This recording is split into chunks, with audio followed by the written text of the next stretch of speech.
WDF World Championship. For the 37th time, the Lakeside Country Club is the venue for this very special tournament.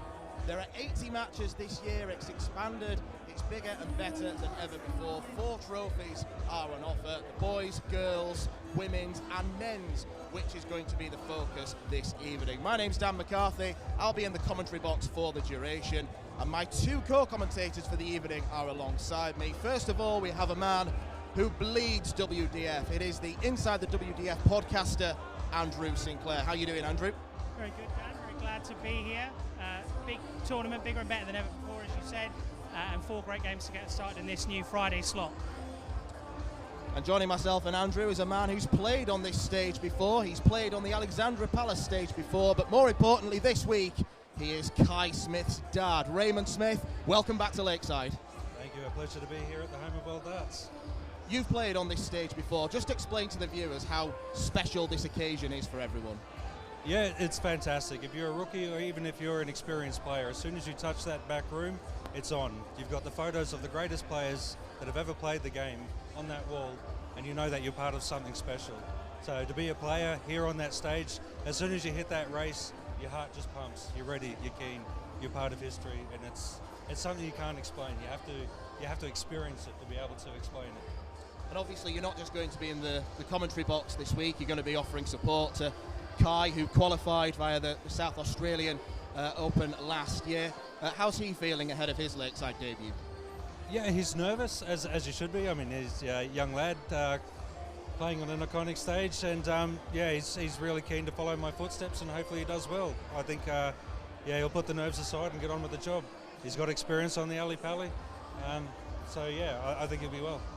Well, the men's side of the draw is what we're focusing on this evening. 4 games are coming up with 7 debutants in total. We've got the return of the former WDF world number 1 Brian Raman takes on Groeneveld. We've got England against New Zealand as Scott Walters takes on Craig Brown. We've got the first of many Australians taking part, Nick Kasur against another Belgian in Francois Schwan. And ending the evening, we have got Carl Wilkinson against Jacob Taylor. Andrew, it's a really, really open field this year, because last year at the end of Lakeside, there was quite an exodus to the PDC in terms of players who won their tour card. So it's a great opportunity for anyone to come through this year. Absolutely, and I think you'll see 4 players who have a great chance of going really deep today in the opening game and the last game. So Brian is the only one of the session tonight who's been here before. He was top seed last time, got to the quarterfinals.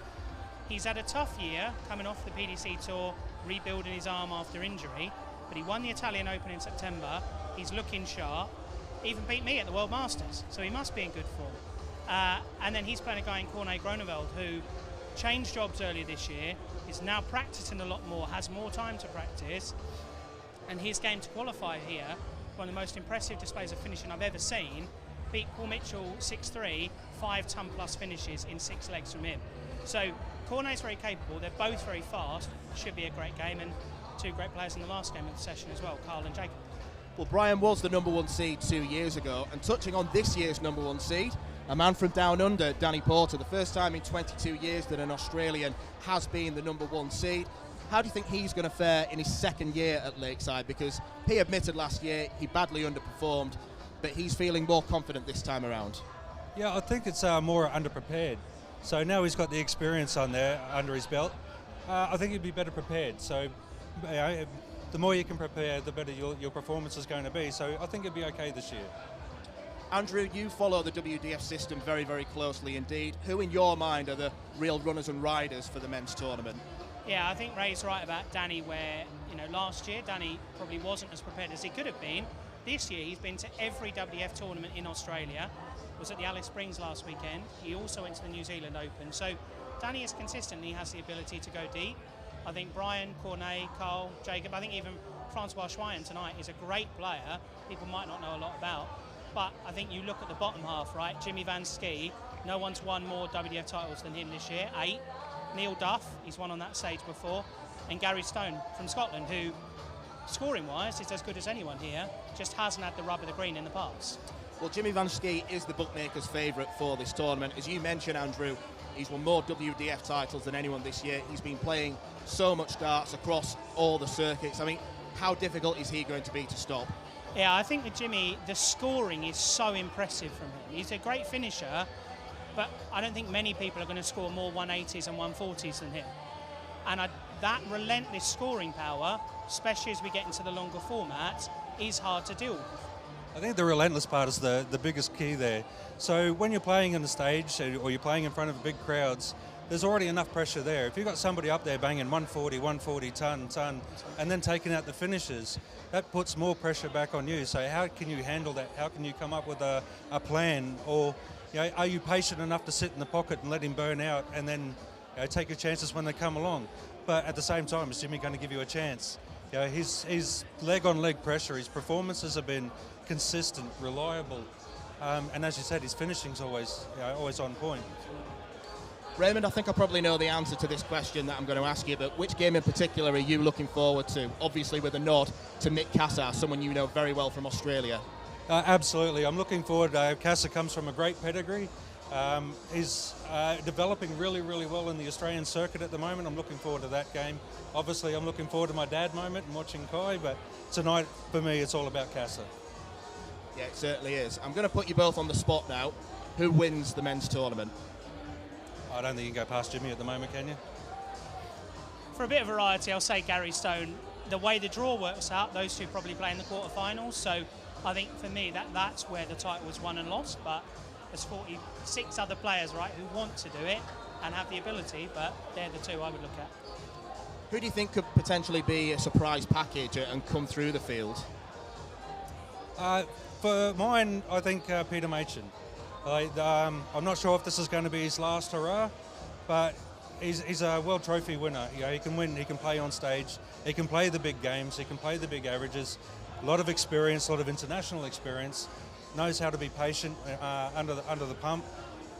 He's my dark horse. Andrew?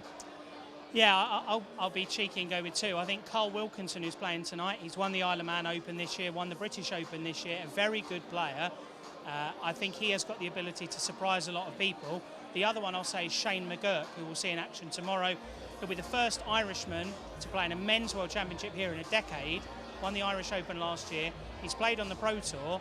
Shane's a very capable player, and I think where he is in the draw, I think he'll be looking to make a good start against Mark Barilli, and then who knows what it's going to be from there once you have that stage experience that we've already spoken about.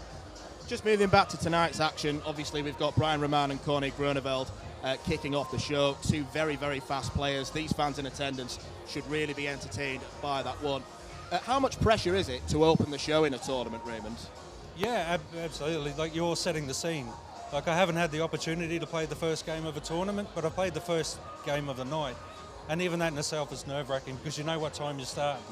And then you see the crowd coming in the building, and as you're practicing, you can hear it. You can hear the energy starting. And then, yes, the first game up, it pretty much sets the tone.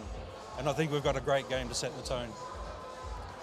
We certainly do. Well, without further ado, we are about to kick off the 2024 WDF World Championship here at Lakeside. 80 games between now and Sunday. And taking you through as MC for the week, we have the pup, Mr. Anthony Dundas.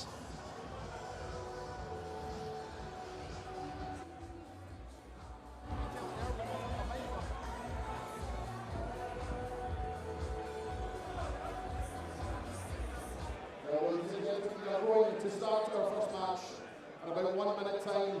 8 magnificent players on the stage and 3 world-class match referees. Allow you to introduce you to number 1, the birthday boy from Wales, Karen Roderick.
Ladies and gentlemen, on behalf of the World Darts Federation, a very warm welcome to the 2024 Mission WDF Lakeside World Championship. This is the home of World Darts. This is Lakeside!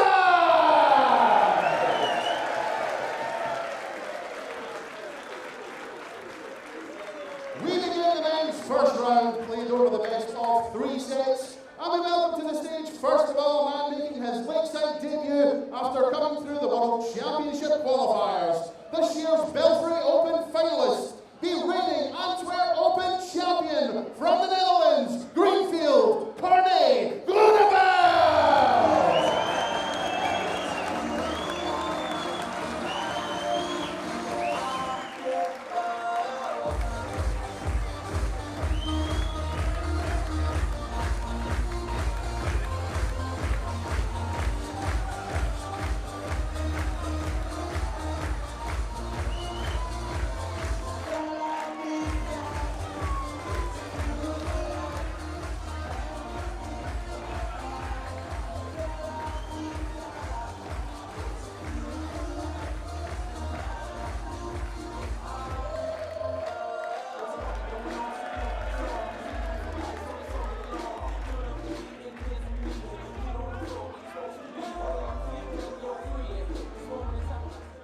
His opponent is a former WDF World #1, the former Belfry Open and England Open champion, the reigning Italian Open champion from Belgium, the Riddler, Brian Raman!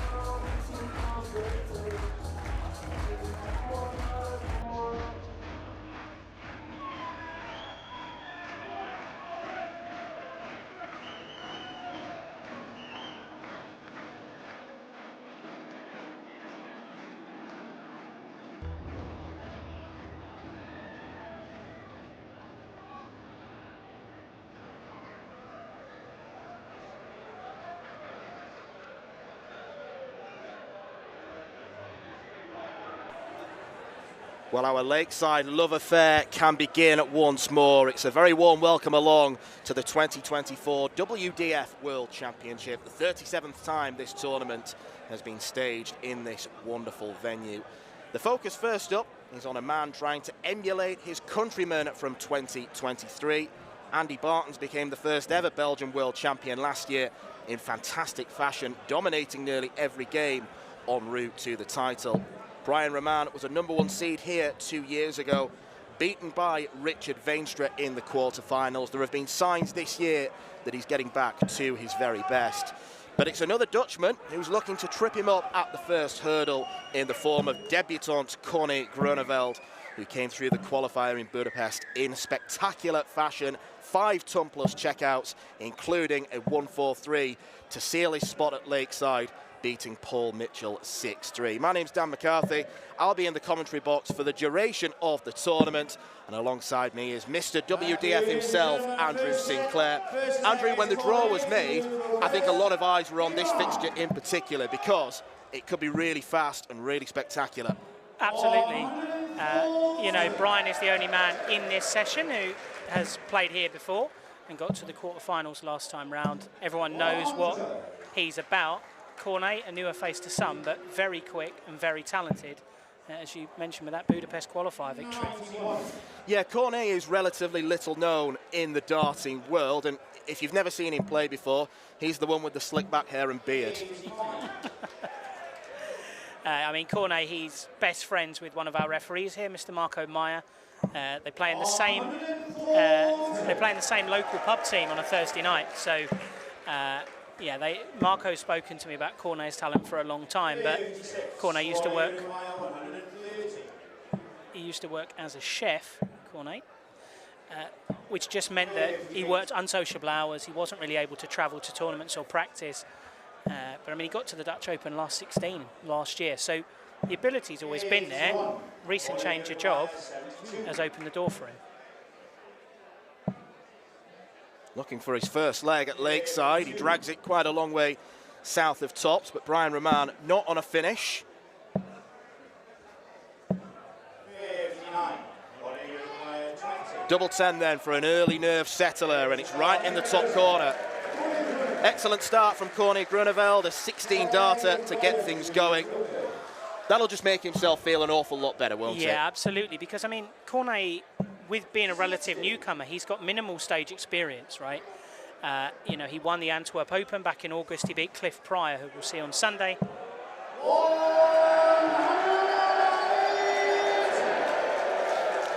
And then he got to the Belfry Open final the week before the World Masters. And, you know, he was excellent there as well. And then got to the semis of the World Masters. But in that World Masters, he ran into the man who won it, Wesley Plaisier. And there was an element of naivety in Cornet's game where Wesley was able to throw off his rhythm, just get in his way a little bit, and you could tell it unsettled him. I think this, against another quick player, suits his style, and he's come out the box absolutely flying. Was down first to a finish in the last leg and down to 81 after 9 in this one. There was almost a literal spring in his step as he walked back then. This has been a very confident start, and he wants double 12 for an 11 darter, but a dozen darter will do fine. Excellent work from Groeneveld, who certainly does not look like a newcomer. He looks like he's been doing this for years. I mean, here I did see with some of the bookmakers, Cornet was favourite for this game, so I think maybe some recognition of the performances he produced, but still was a surprise given that I thought this was a coin flip when I saw the draw done, and Brian obviously has the pedigree and it has that knowledge for the wider darting public. Yeah, Brian Raman, since he was world #1 in the WDF system, he went off for a couple of years in the PDC. It didn't work out for him. His 2 years there were scuppered by injury. He openly documented some mental health problems as well. He's just looking to get back firing. It was a shoulder problem that really harmed his chances of progression. But there were signs in the PDC. He was a European Tour quarter-finalist in Jena. He is a very talented player, and you have to be if you throw the darts that quick. No, absolutely. I think, you know, Brian, I spoke to him, you know, at the World Masters. I also spoke to him at the Swedish Open earlier this year. He's really, since coming through in the PDC, and it not necessarily working for him the first time round, he's made a real effort to try and help the next generation of Belgians. So he travelled to the Swedish Open with Zanti Vandenberg, who ended up winning that tournament. You know, Brian helped fund Zanti going there and winning. And you could tell Brian was probably more happy for Zanti winning than he was for himself, right? And I think there is that selflessness in Brian's character, but he's still a winner, and he wants to win. And he wants to break the throw. 17 leaves double top. So for a rapid first set at this year's Lakeside,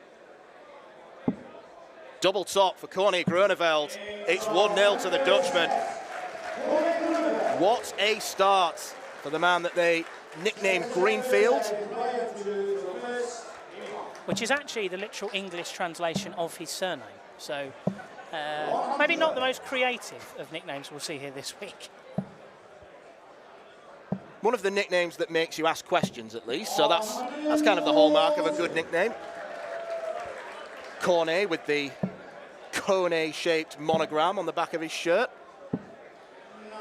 Brian Raman known as the Riddler, or the Noodle, if you prefer, which Brian doesn't.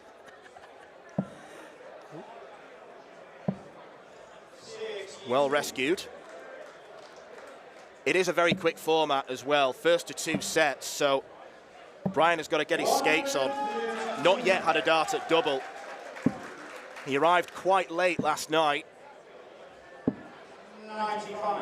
But he wants 170. He doesn't have to go for it with Cornet back on 204. No, these two were both in the venue practicing very early. Cornet was here when I arrived about 4 o'clock. He then went back, got changed, had something to eat, but Brian's been here basically since 5 o'clock. So they're both ready for this game, but it's Brian that's been caught a bit cold unless he takes out these tops. which he does. One dart at double is all he needs, and Brian Raman is in this game. Playing first up and opening the show brings its own kind of pressures. You travel across from Europe and you don't want to be heading back when the tournament has barely started. No, and the winner of this game will actually be back tomorrow night. So, but, you know, the tweak to the format this year, the tweak to the schedule, the winner of this game will be back tomorrow night to face England's Martin Turner, which, to be fair, will probably be a benefit regardless of who wins, because it is about that stage readiness, that stage experience, and if you've been on there the night before, you're going to be more fresh than the person whose last appearance was this time 12 months ago. Yeah, these two are in that very top section of the draw with the 16 seed Martin Turner and consequently the number 1 seed Danny Porter.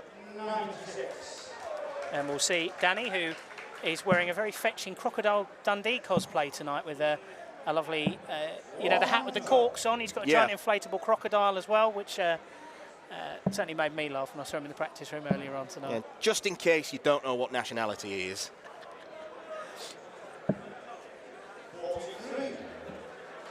Been a better set this for Brian.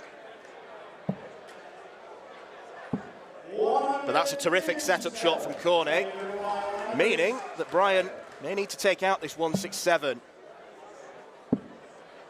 Not going to get the early haymaker, but Raman gets down to double 14. Cornet better take this. It's a good guide for tops, and he uses it well.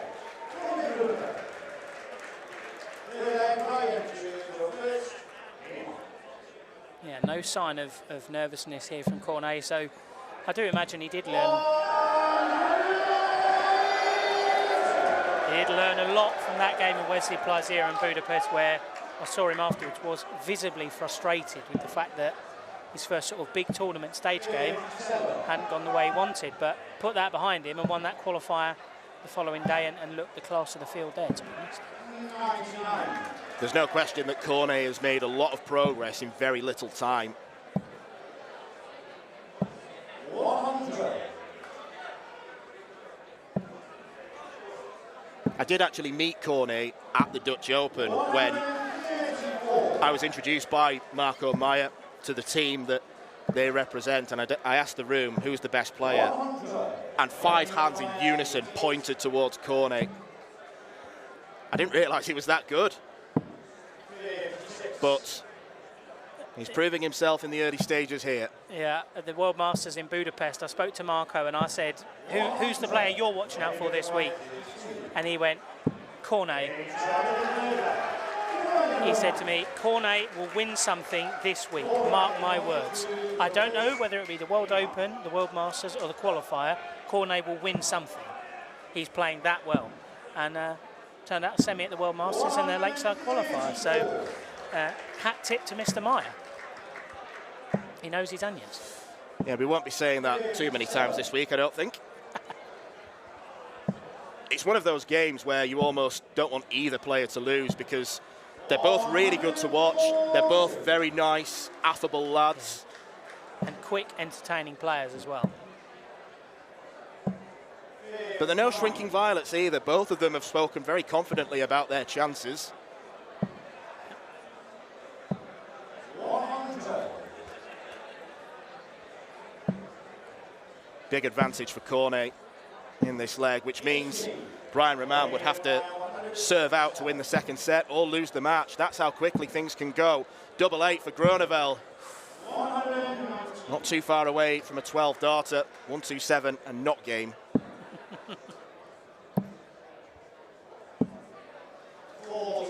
No damage though from Brian, so Cornet has time, which he might need. Does he bust this? I might. I mean, I might by accident on account of it being dreadful, but I was surprised he didn't try and come in there. 134. There is a bit of pressure now on this 2-2.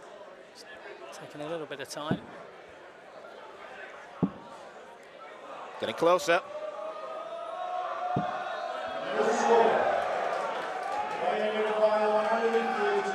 Bull, double 16, that's the target.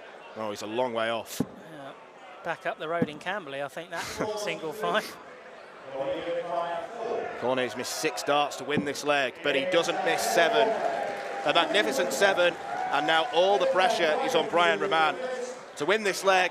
Well, he's the first man eliminated from this year's tournament. 97. We've got a great vantage point in the commentary position. We're on the balcony of Lakeside, if you've ever been before, and we can overlook the many hundreds of people that are here tonight. A great atmosphere that's being created. Absolutely, a very positive change for the championship this year, moving to start on a Friday night, spreading out these the men's tournament and bringing in some of the seeded players at the weekend. So, yeah, great crowd in tonight. I think it's 700 plus in the building this evening, and being treated to an entertaining opener here. Cornet currently averaging around the 90 mark. The man a bit further away on 84.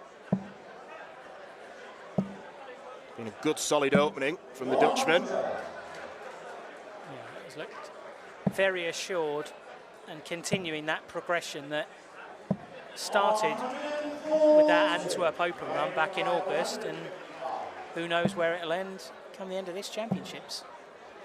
But he's got to get over the line first. Well, this game could end in the next 3 darts. Treble 17 leaves double 18 for the match. 89. That's been a big scare for Brian Raman. He'd be best advised taking this one out. It is 1-all. And will that play on Cornet's mind? It's been exemplary on the doubles for Brian Raman, just the scoring power hasn't been there. It's 3 from 3 now. Yeah, and that was an uncharacteristically extended celebration there from Brian at the end of that set. Probably a response to surviving a match start, keeping this alive, and maybe some element of the fact that he hasn't been considered favourite for this match by the bookmakers, when he will always put himself as the favourite in any game he's in, but he's playing well himself, right? So he would have expected to be in that position, and he's not. And, you know, a Brian Raman with a point to prove and a chip on his shoulder is an even more dangerous Brian than we normally see.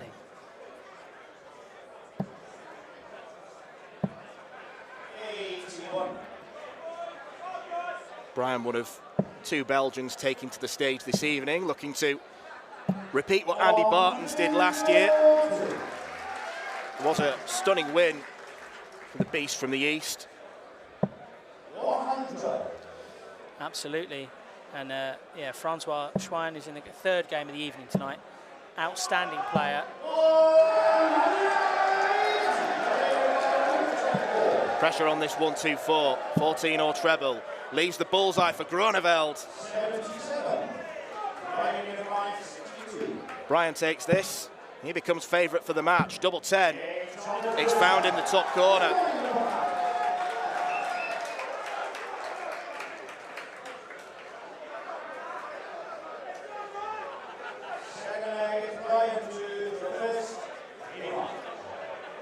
Scrunch up of the face and a shrug of the shoulders from Brian.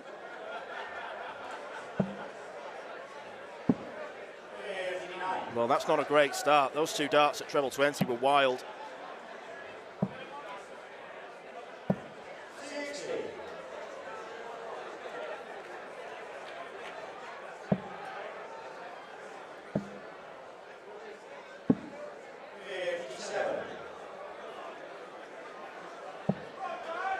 We should extend our best wishes today to referee Garin Roderick, celebrating his birthday.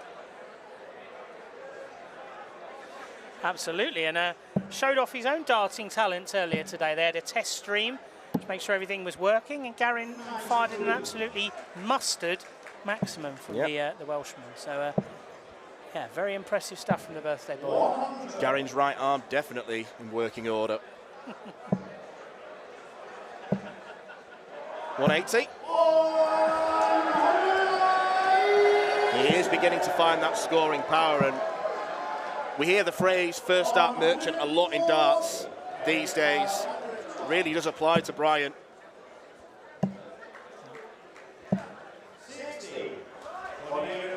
Can Cornet find one of those massive combinations? Not this time. could go for the bull. 60. Double 16. Brian Raman finds the target for a 5th dart in a row. And you do wonder now how much he was 36 points away from a spot in the second round. And now he's staring down the barrel of, if he doesn't win this leg, his tournament's over. It's a fast-paced, cutthroat format for Cornet, but you know, he was flying, looking absolutely different league. And Brian has dug in, used his experience, and now looks like he's on the verge of a spot against Martin Turner tomorrow night.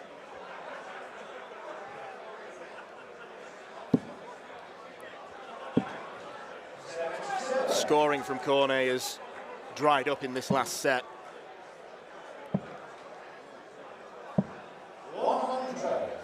He's not getting the 2 treble visits he was in that opening set, where he was getting down to a finish much faster than Brian, whereas you know, Brian's up to 3 maximums now, and he just looks slightly more of a natural flow to his game again. 133.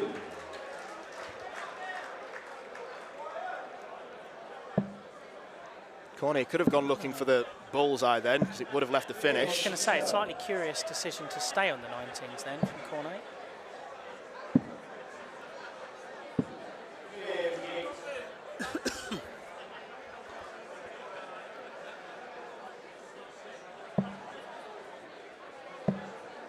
Now Brian might look for the bull.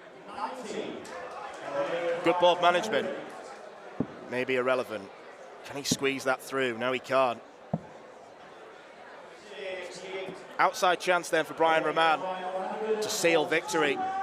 Some way to do it. Not to be, sadly. 120. Well, that's different. Yeah. Has it put Groeneveld off? No, it hasn't.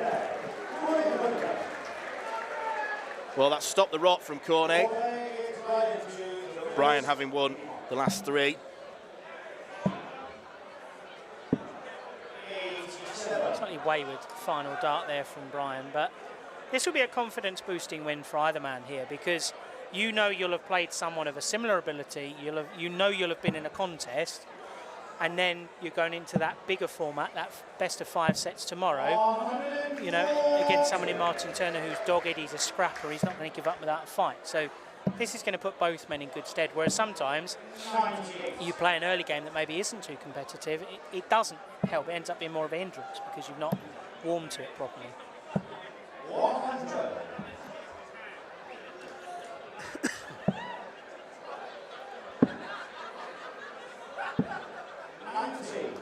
Good pick-off of the treble 17. 2 trebles here, and Cornet is in charge of this leg. 100. I'm going to be disappointed to only emerge with a ton.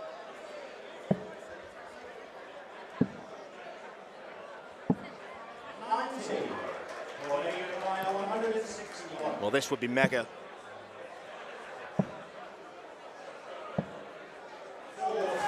Went looking for the ball, but you could see the shoulder as he released it.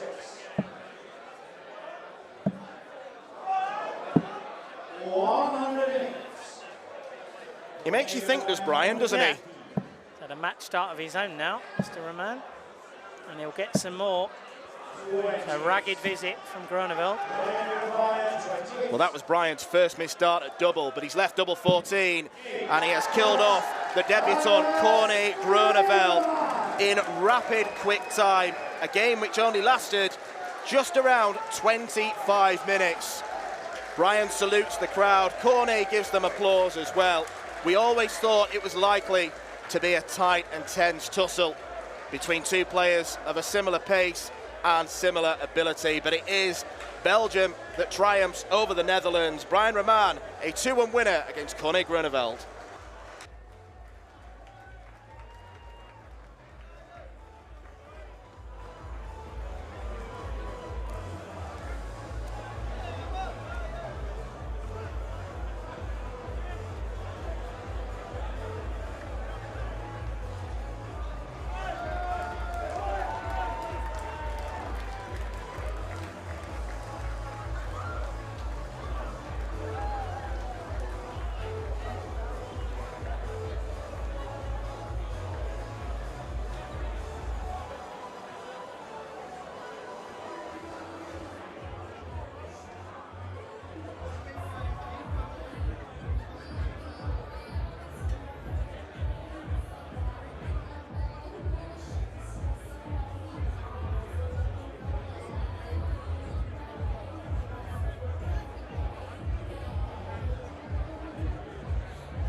Ladies and gentlemen, what a match to kick off the 2024 Mission WDF Lakeside World Championship. Two fantastic players.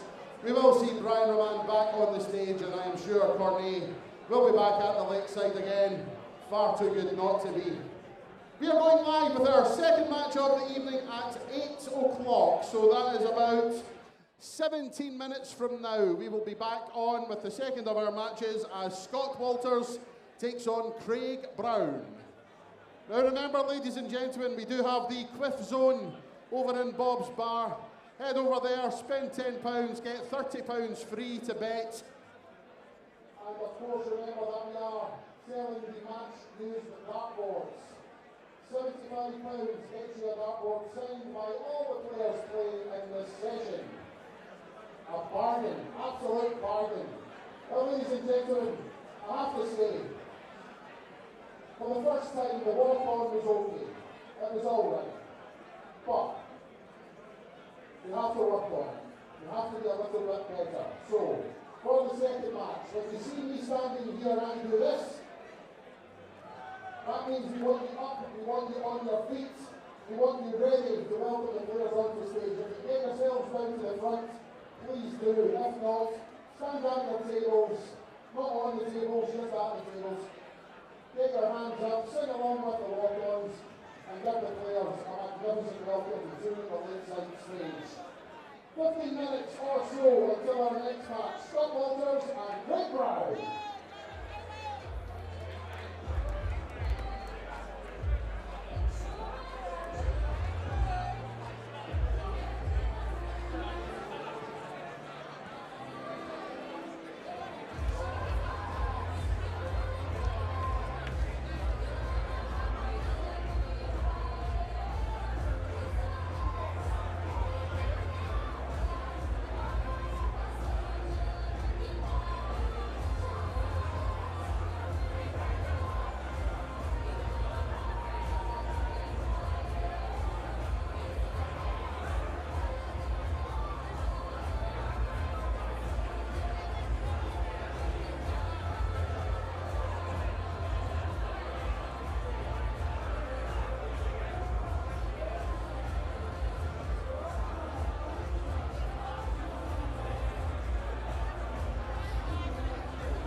46th annual Winmore Fleetwood Memorial Las Vegas Open will be held from January the 17th till the 19th.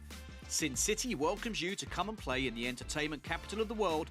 Men's and women's champions win places at the 2025 World Championships. The Romanian Darts Festival is held from January the 24th till 26th. Join the party in Bucharest. Register to play by Wednesday 22nd of January and kickstart the new WDF ranking season in historical Bucharest. The Toto Dutch Open Darts is held from January the 30th till February the 2nd. Registration is open until January the 15th. The Toto Dutch Open Darts is by far the largest darts party in the world that you should not miss. And the men's and women's champions go to Lakeside in December 2025. The Isle of Man International Darts Festival is held from March 6th to 9th. A triple header of darting fun on the Isle of Man with the 7 World Ranking Tournaments. The reigning Tallinn Open champion from England, the game, Scott Walter!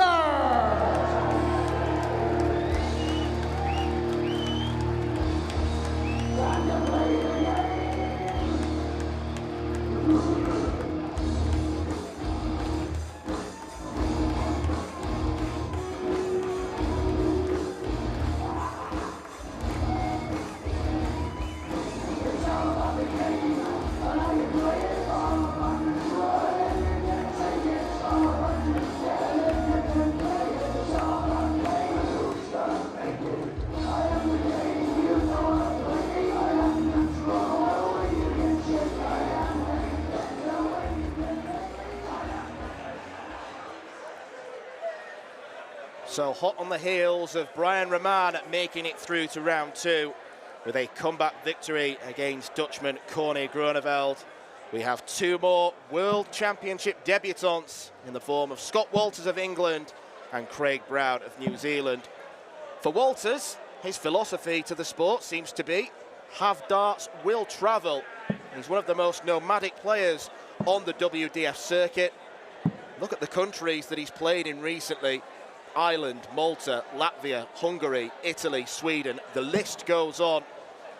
And the 2 countries where he did win his WDF titles, Serbia and Estonia.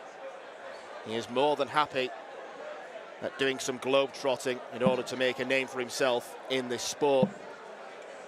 His opponent is the man in your picture, Craig Brown of New Zealand, nicknamed the Expat, and you can see the Union Jack on one sleeve and the Kiwi on the other, so his story seems to be quite self-explanatory.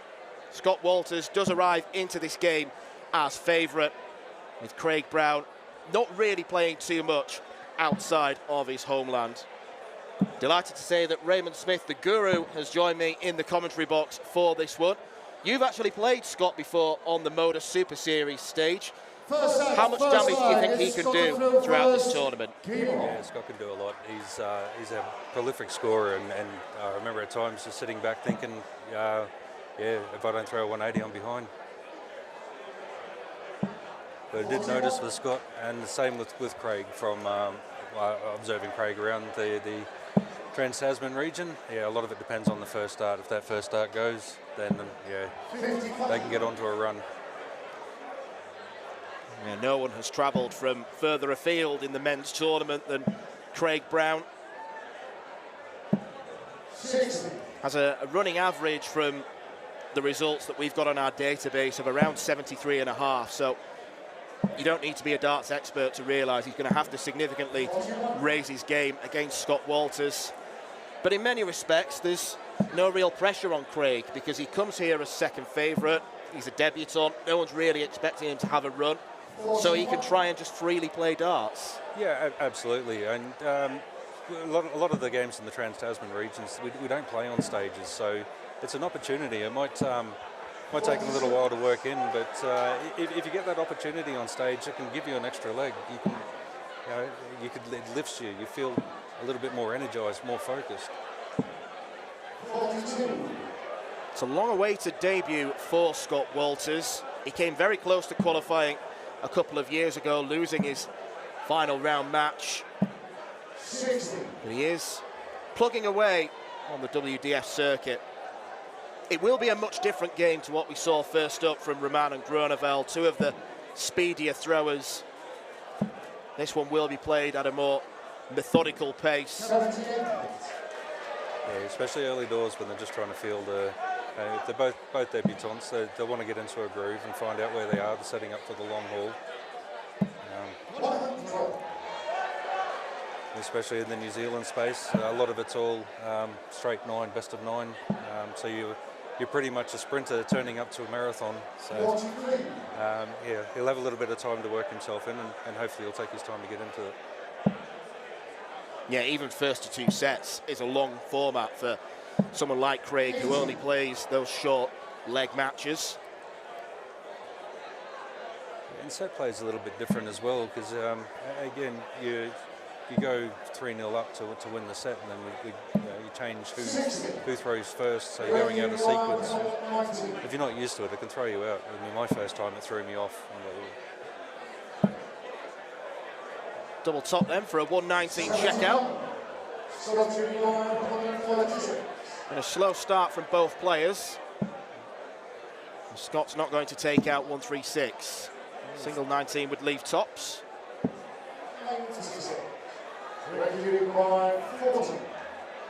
In Scott's shoes, I'd be looking to put 1 dart high. He's throwing low a fair bit. Maybe not that high. All that low. Early nerves, which are completely understandable. 25 darter to kick things off for Scott Walters, but a 25 darter is just as valuable as a 9 darter. That's what they've got to tell themselves. At the end of the day, they look at the scoreboard, not the averages. I'd like to see 1 go high here and then build a shot down.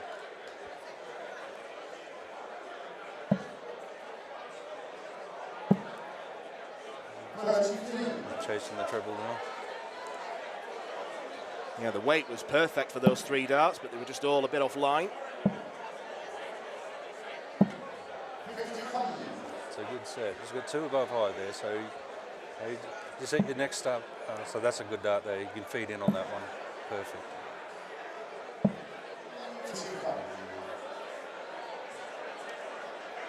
A little bit of the frustration of the first leg feeding in. Yeah, it's so important as a player that you learn how your darts behave in the board. So for players like Scott and Craig, whose darts stand up a little bit, you have to be aiming for the top wire almost. Yeah, as I said before, you've got to look for the long haul as well. So in the first leg, Craig's first dart's falling. Scott's first dart's falling low. You want to get it up, so sacrifice the dart and build a shot. So like that dart there is a good one to feed in on. You start building that as your first dart, your 140s will come into play, your tons will come into play. First 180 perhaps.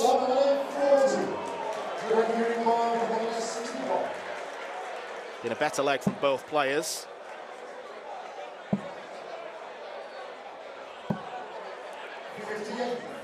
Well, he had a poke at this in the first leg, and he's not going to take it out. That's a pretty wild one.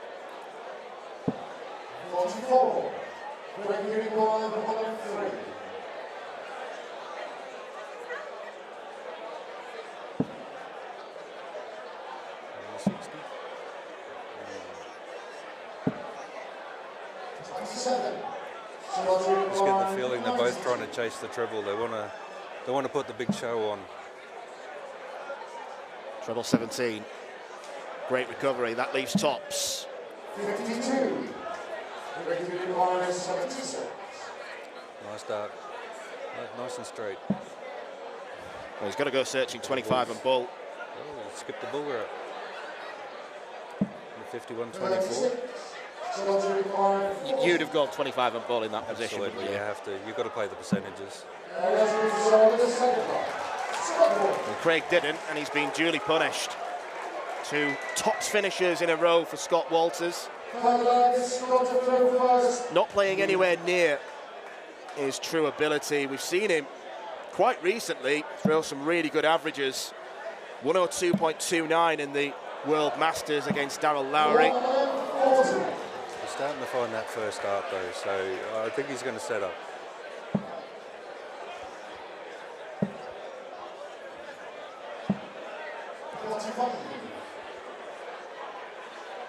reached the quarter-finals of the Gold Irish Open earlier this month to Scott Walters, losing out to the eventual champion Marco Cantella, who, by winning that, secured his spot at Lakeside for next year. So early planning for the Finn. I'd like to see Craig take a step back and just have a look at his line, get that first start right.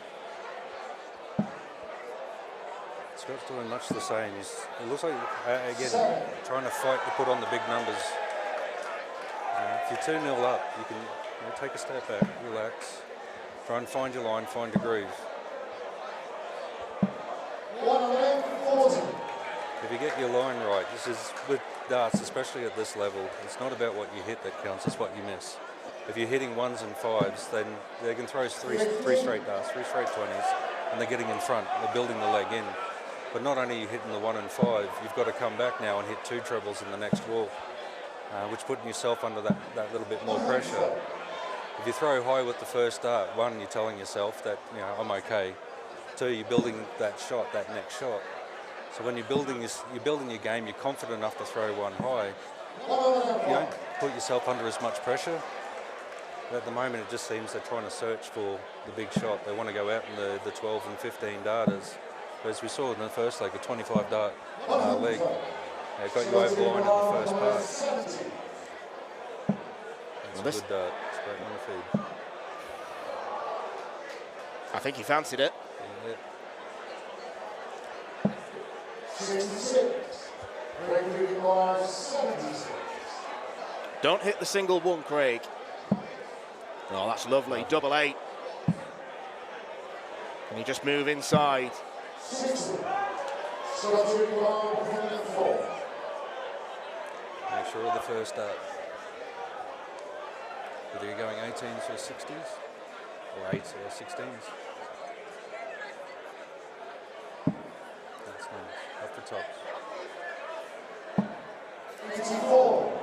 Would have fancied him after the tops in the first 2 Craig legs. leading by 60. Well, this would build some confidence in Craig Brown.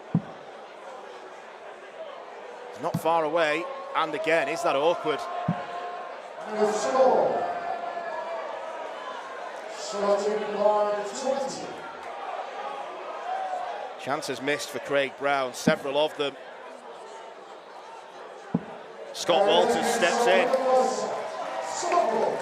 A first set that could have gone a completely different way, but Craig Brown missing 9 darts and a double.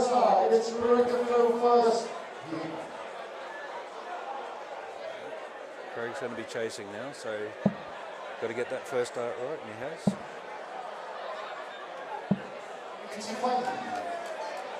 So going back to what I said before, it's not about what you hit, it's what you miss. A straight ton now, you're in the box seat. 27. But now a big miss. And not only that, you put your second number on the wrong side of the 5, you're going to have to look at least a 2 triple walk. 100. Yeah, there have been some very ragged darts from Scott Walters. It just seems like he's, I don't know if he's more focused on playing for the crowd or just getting into a groove. It's not the game I've seen Scott play. No, we know he's much better than this. He's 1 set up, but it's a mid-60s average, so has to improve if he wants to advance further in this tournament. The winner, incidentally, will play the number 12 seed Cliff Pryor. Now, interestingly, he and Scott Walters were roommates at the World Masters. They're really good friends. So it could come to the point where 2 friends play each other, and you've saying to me off air that it's quite difficult to do that. Yeah, it's difficult, especially at something like Lakeside. This is where you want to try and stamp yourself as a true dart player in every sense of the word. And then you're playing your best mate. This is something that you've worked all season for together, and now the opportunity comes to show you wares, and you've got to draw each other in the first round proper. It's very difficult. 91. Craig leading by 31. Craig's got time here. 55.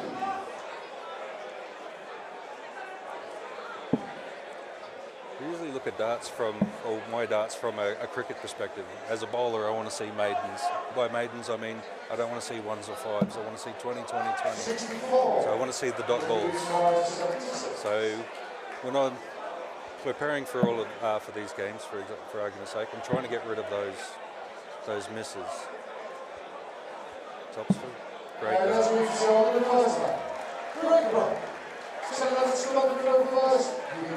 there's Craig Brown's first leg on a World Championship stage. He won't walk away completely empty-handed. Not at all. I mean, for as I said, with the Trans-Tasman, we don't play much on stage, so the experience is invaluable. Not only that, we don't play in front of crowds the size of this tonight, so there's a little bit of a feeling out process.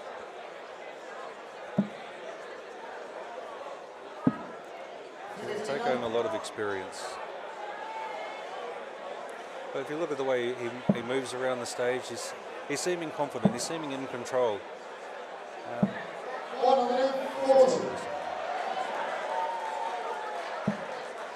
Scott's first start's missing a fair bit at the moment. He's picking up the 19s very well though. Yeah, at least that gives him a plan B. If treble 20 is off, and it has been for the majority of the game, he knows he's got the option to switch downstairs, and it's reaped the rewards already. Yeah, but we're going back to the dot ball scenario. If I go 20, 20, 20 tons, 140s, I know where I am in the game. I'm always going to have that one at the end. I'm looking to come down at 161, 121, 141, 101. I'm in control of the game, so if I'm effectively putting dot ball after dot ball up on the board and not missing that 20, I don't have to move a great deal. If I start to get into a little burst, I don't have to worry about coming for 19s. I'm scoring heavy on the triple 20. Is one of my strengths is my 140 count. Because I could throw out 140s a lot more, I didn't have to split for a 19 or come down for a 17 and risk leaving myself a bogey number.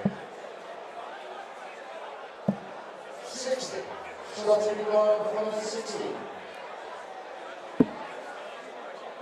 Good guide for treble 19. Yeah, and if he's hitting 19s, it's a stronger way to go. And that one was just the wrong side of the wire. Means Craig will come back and have an outside chance to double his lead in this second set. 35. Craig hitting on 154. That's a big miss on a 154. It's a good recovery. 70. Looks like he's going for the 50. No, he went for the 19s. And he's missed the big number. Tried to be greedy, tried to go after the treble. You've got to make sure of the small numbers. Double 12. 78. Got to get that first.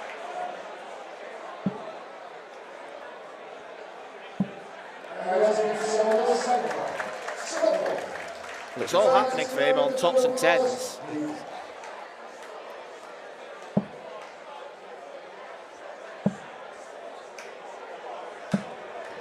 a good start. Nice and solid. If you can come down in tons at the moment, you'll be laughing. You've almost got to plan your leg from the 501. So make sure you keep straight. You see quite a few players switching to the 17 so they can leave a 0 at the end of their score. Yeah, absolutely. I mean, it's a smarter shot. I know a lot of people like the 19 route, but if it leaves you with 2. So if you come down ton, you're going to have to move to the 18s on your first start. And going back to what I said about the dot balls before, you want to be throwing at triple 20 as much as you can, because that's what you practice. You throw at the 17, then you've got the 64, the 164, 94s. So then you have to move on the last dart. You don't have to move the first dart or the second dart. If we're not dropping 3 darts straight, it's you're going to have to move quite a bit. 55. note the Scott's darts at the moment. He's finding his range well, just not the line.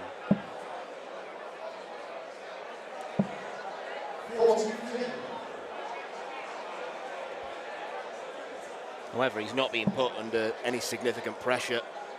Yeah, and that's again, it's not about what you hit, it's what you miss. 20-20-20 builds passive pressure. You've got to hit a triple 20 behind it, or hit a decent treble behind it to keep in front. Otherwise, you're just going to keep putting that passive pressure on you. You start to find the triples, that's more pressure on top of that. But more so, you're not looking at what's scored, you're looking at what's left. And if they're within a 3-dart shot, it's a ton, for argument's sake, you're on 221, and you go 20-20, you hit a 60, like you're 121, you hit a 20, you're on 161. So if you're on 230s behind that, you've got to hit a ton. So again, passive pressure works. Single 18 will set tops up.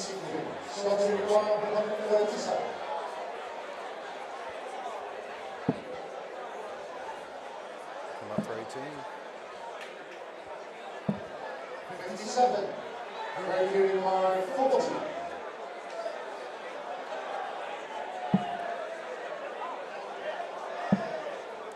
Very short. 20. Regular line 80. More missed chances. Oh, he's going 2 tops. Why not? Absolutely. Why not, Scott? When your back's to the wall, you've got to go to where your strengths are. If you're hitting tops, absolutely, tops is a great way to go. Well, to say he's only 1 leg away from winning, he doesn't look a happy boy. Because there have been too many darts like that, and that. 63.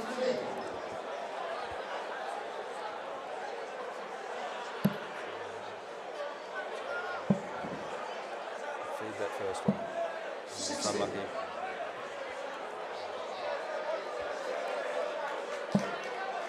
If we were to use another cricket analogy, if you had a look at his pitch map, it's probably the reason why he's not happy. As you said, he's going wide on that first out on the start of the leg. But when you're not putting shots together, that's where the frustration creeps in. So, yeah, it's one of those points you're asking yourself, what more do I need to do? What can I do? It's not working at the moment. So this is where the sacrifice is going to have to come in. But as you said, he's not under pressure at the moment. So if you're not under pressure, you can take your time.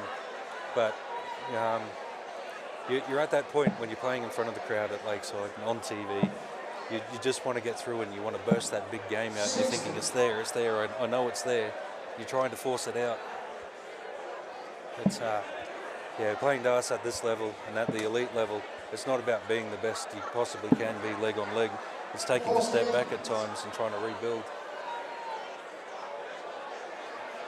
Yeah, this game is a typical grind, and if Scott Walters is to come through it, I'll just say, I got the job done, we move on to the next game. I thought he would have looked over to the 18s there. Wow. A frustrated dart there. Brown for 156 then. That's a great guide.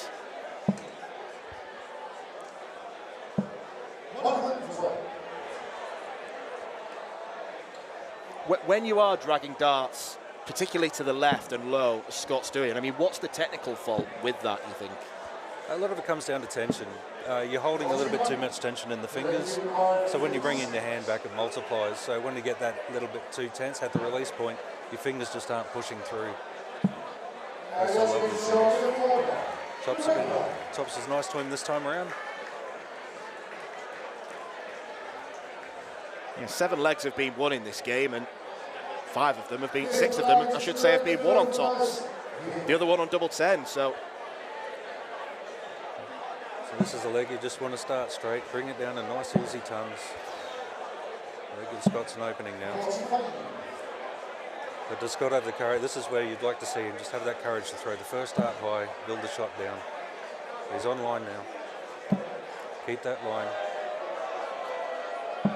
Lovely.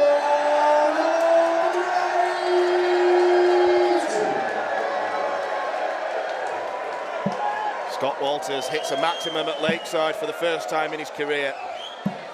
Solid shot behind him. Where you take a big deep breath, just keep that straight game going.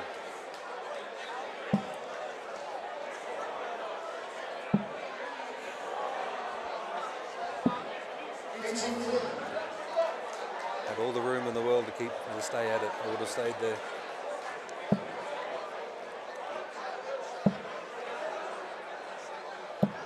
That's a great set. Keeps the pressure on, let him know I'm still there.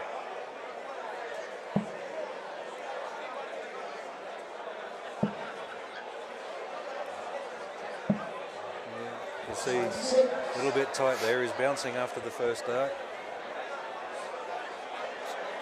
Overcompensating almost for the wide dart. Yeah, it's an oddity because it's not technically an issue. It's a mental issue. He's looking at it. He's focused on the target, but there's something in there. He's probably not breathing properly, or he's overthinking it. He's probably thinking of 3 different ways to go, and he's not set on a particular route.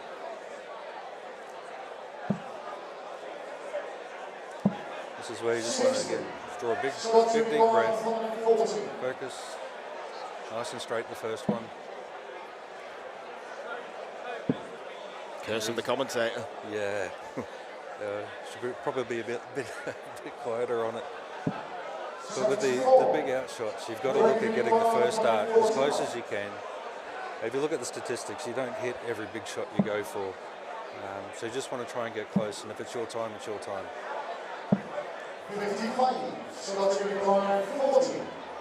So for a passage into round 2, you would have expected Walters to hit tops. But double 5 comes to his rescue. And Scott Walters, on his World Championship debut, does make it through to round 2. It was a performance that he'll quickly want to forget. A 68 average from Walters. But as the old saying goes, they don't put averages on trophies. Craig Brown's first World Championship ends in real disappointment. Scott Walters knows he's going to have to raise his game. The game is through to round 2, where he'll face Cliff Pryor.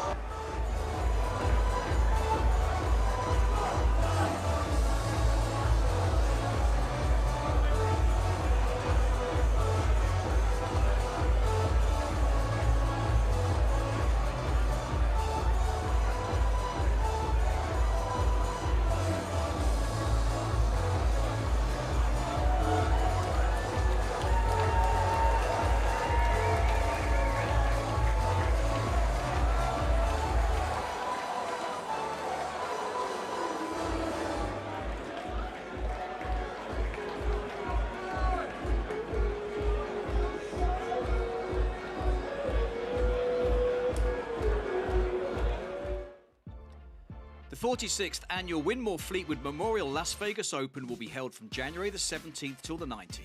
Sin City welcomes you to come and play in the entertainment capital of the world.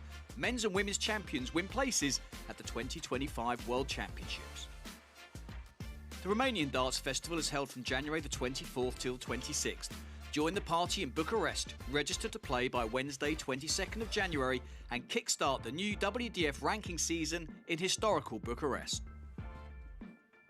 The Toto Dutch Open Darts is held from January the 30th till February the 2nd.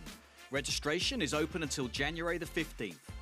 The Toto Dutch Open Darts is by far the largest darts party in the world that you should not miss. And the men's and women's champions go to Lakeside in December 2025. The Isle of Man International Darts Festival is held from March 6th to 9th. A triple header of darting fun on the Isle of Man with beautiful surroundings. The Swedish Open and Masters takes place from 15th to 17th of August. A popular tournament for many of Europe's best arrowsmiths, the double silver weekend always provides great entertainment. The Latvian Open and Riga Open are held from October 17th to 19th. One of the biggest tournament weekends in the Baltic region is near the end of the 2025 WDF season. An excellent chance to pick up your much-needed points in this silver and bronze weekend. For more information on each of these tournaments, go to the link in the description. A special thanks to our tournament sponsors and partners, Mission, Blaze, Quiff, Great Game, Dart Connect, L-Style and mastercooler.com.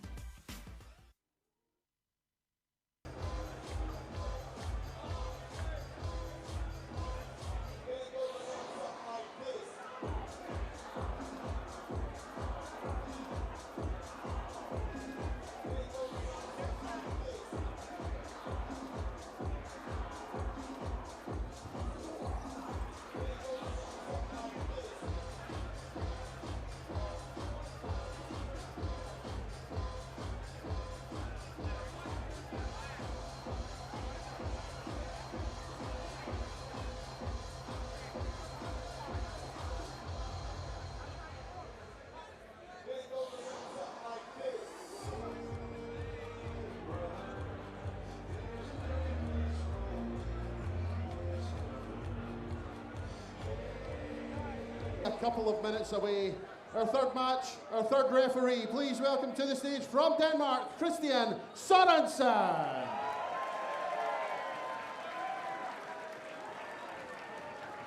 Remember, ladies and gentlemen, on your feet. Give the players all the support you can. You're going live in 1 minute. Everyone up, let's have you.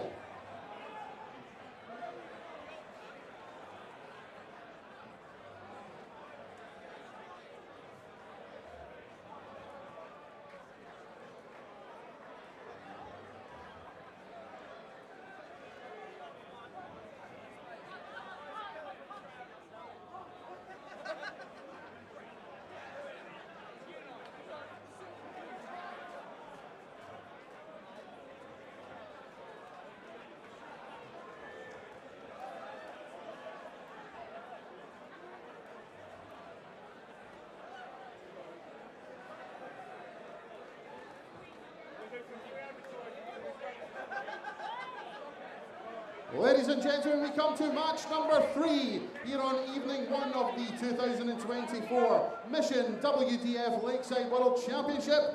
And we welcome to the stage a man from Australia, a Victorian Easter Classic and Canterbury Open finalist, the reigning Victoria Classic champion, Michael Kasur!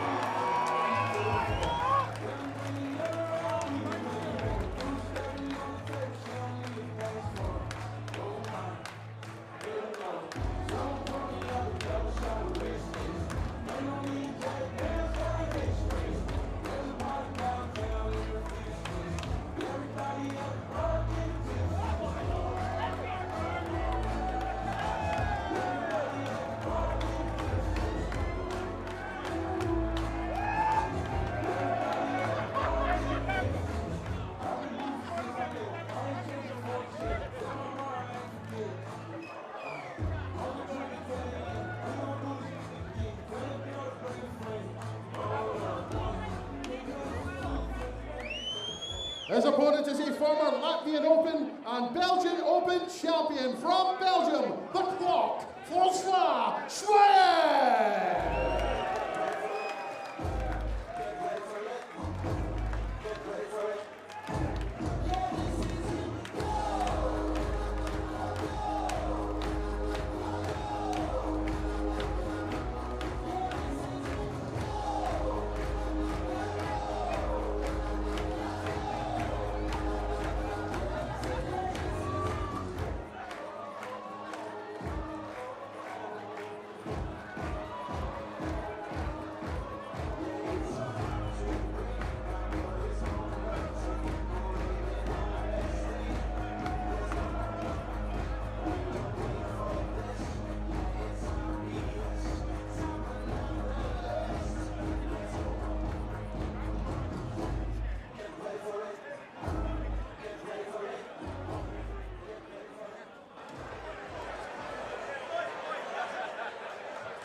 So we've already seen success from one Belgian this evening, Brian Raman, winning the first match of this year's Lakeside against Groeneveld. Scott Walters overcame New Zealand's Craig Brown in a scrappy affair to take that one 2-0. It is Belgium against Australia for match 3. Francois Schwan has had a solid year on the WDF circuit, perennial quarter finalist. His 2 titles in this system came last year, the Belgium Open champion, as well as winning in Latvia. Michael Kasur has had the best year of his career because he is now a WDF title winner, winning the Victorian Classic, beating along the way the #1 seed Danny Porter. You know an awful lot about him, Raymond. How is he going to cope with the Lakeside stage, do you think? I think he'll be fine. He comes from a good pedigree. His mum's played for Australia. He's played for Australia twice. And at the World Cup last year, he was sensational. He was the guy that you could bank on. So, yeah, in my mind, he's the next poster boy for Australian darts. And, yeah, I'm hoping he goes really, really well here. Yeah, this one is a pretty tough game to call, a little bit like the first one of the evening. It is Michael who won the bullseye in the back room. A fairly late call up to Lakeside, replacing Connor Scott, who opted to go and play at Alexandra Palace. Francois Schwan comfortably in the rankings to qualify for Lakeside. Nicknamed the Clock. I think it's time for a new nickname. That's an interesting choice. But solid openers from both players. That's a good dart for Kasur.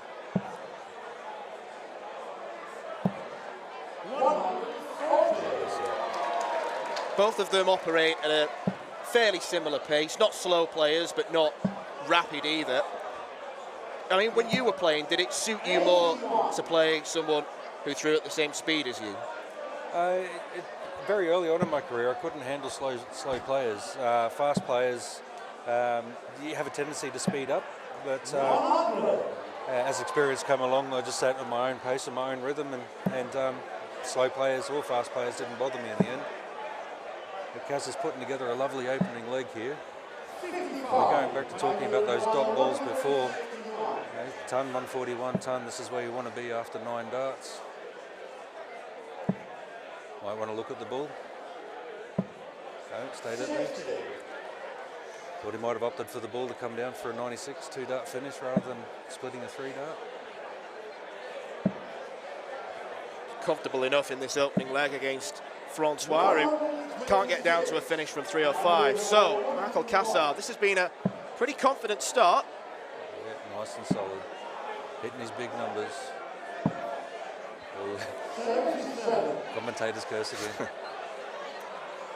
Well, we can forgive him that miss because Francois is back on 179. Decided to go for the bull to then try and go back down for treble 19. That would have left tops. Double 12 then for Kasur. That's a good ball. Certainly is a very good start from a very good dart for Michael Kasur. I like the nice little fist pump there. He's aggressive. He's keen on it. And he's got a shot to attack.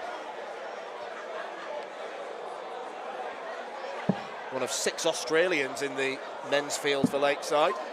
Very well represented in the WDF because there's a really good system down under of tournaments. There's a lot of tournaments. Good system's probably a bit of a stretch, but there's a lot of tournaments.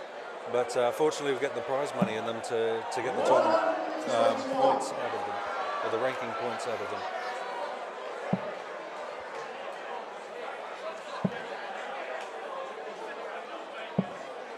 It's a good pickup. I like to see Kasur get back to his strengths of the first leg, which is the straight darts.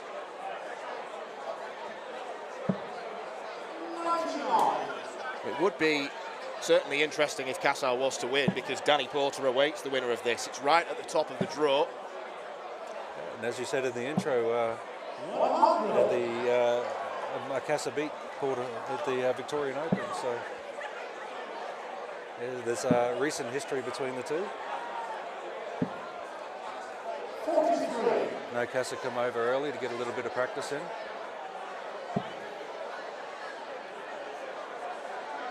This is a difficult shot because you've got to get around it here to give yourself a shot at the bull. You've got to come down for the bull now to leave the finish. It's a great second dart and a great setup. It's a surgical second dart, but it might count for nothing. Double top. Oh, fantastic effort.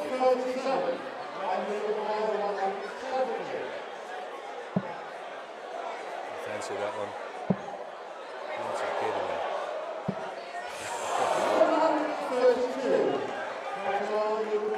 Neither player far off landing a massive combination shot. Double 5 for Francois. Should be able to lower him in on that one.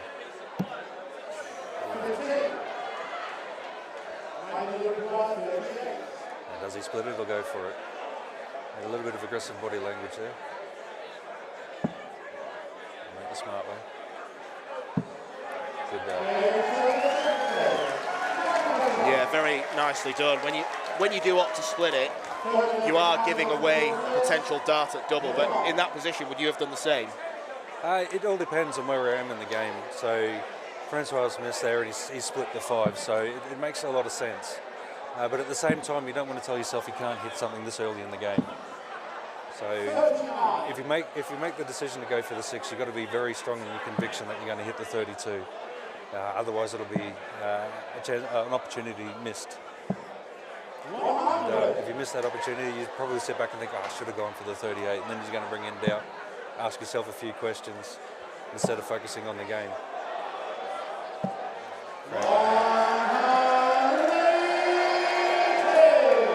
Francois is just playing really steady at the moment. This is fantastic darts. 140.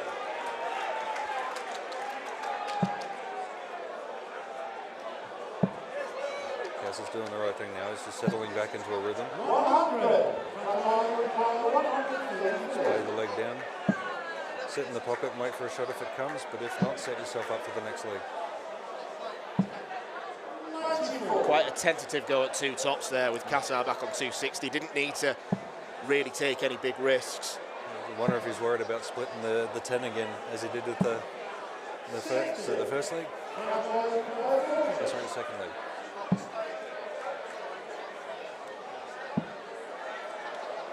He's doing it again. Is he going to go and bust? He's going to look at the score. Good. Smart play. So may have been thinking about that double 5, why he went for top stops. That's a good shot. So if he's thinking about it now, he's got to hit the 40. That's a good dart.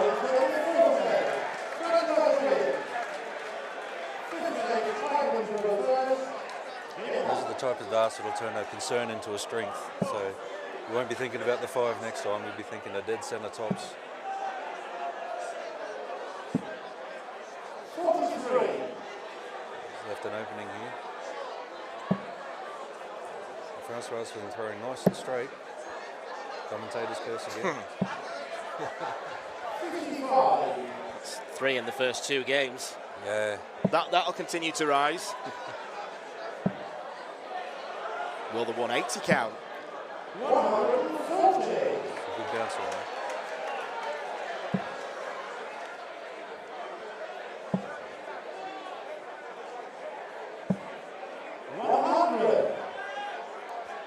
Kasur just needs to come down in tons. He's got the advantage in this leg. Even a 140 next will leave him on a very difficult shot where Francois has got to move.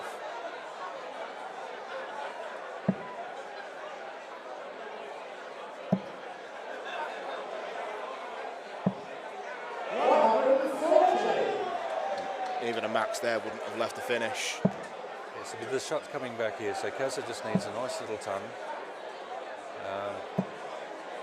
It's unfortunate. Because Francois has got to move here, so he can't go for the 180. So he's going to leave himself at a 66, or 86 here. 138. Decent setup visit from Francois. All Michael can do is try and apply pressure. But this has been a really good response from the Belgian. 2 legs down in the opening set. He now leaves double top. So the shots that Kasur has to take. That's a good start. Double 15. Well, that dart at double five may have just thrown him off his stride. Plum tops for Francois Schwan. And it's a very good comeback after a ropey start. Yeah, and Francois just threw nice and straight, so he's just building that pressure on leg, shot on shot, should I say. So where Michael Kasur jumped nice and early, he opened with a 43 or a 45, and then Francois behind him with a ton or an 85, but staying ton. It's just going to build pressure. So now you start to think about it a bit more. You miss with the first dart, you chase with the second dart. You don't want to chase with the second dart when in the first two legs, Kasur was throwing beautiful darts, nice and rhythmic. As you saw there, just chased it with the last dart, got back into a rhythm, picked it up with the third. But instead of chasing, just play in that rhythm, stay in that groove. Back your process.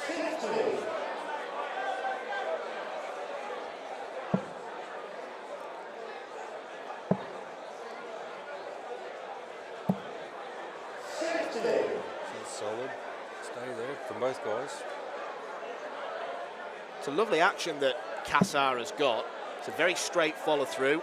Lots of power in the elbow. That's a great shot. Yeah, but it's nice. It's not overworked. He doesn't try and throw the dart very hard. It's just that that arm speed, that natural arm speed.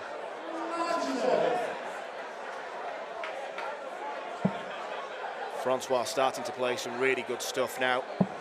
And his form has been good. He was a quarter-finalist in the World Open. That was a gold tournament won by Rhys Colley, who we're going to see against Darren Johnson in this tournament.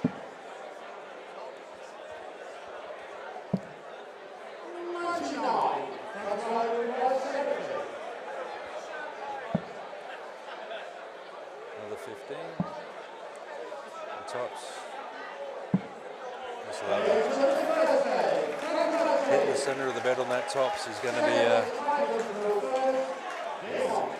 be looking very confident from that point. As we said, we're breaking the games down now to leave 161s and 121s, so tops is going to play pretty heavily in those kinds of finishes. Well, that's 3 legs in a row that he's won on tops, and all of them dead centre. It's not like they're just sneaking in the corners. And his first start at the moment's been beautiful. 85. Francois does have more stage experience than Michael. He's played on the European Tour in the PDC 3 times as a host nation qualifier for the Belgian events. Not managed to win yet, but he's not disgraced himself either. Some pretty decent performances. 95. Nice pickup. We have a look at where we are. So Kasur 20 odd behind at the moment, but 20 points in the grand scheme of things. So if you come down in tons, it's 121 versus 141. His first start's cooled him there, but he's picked it up.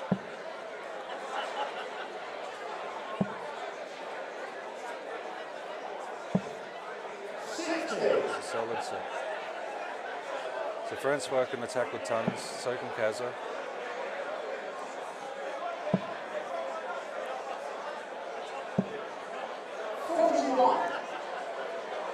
He's going to need the 180 now. Francois hits a ton.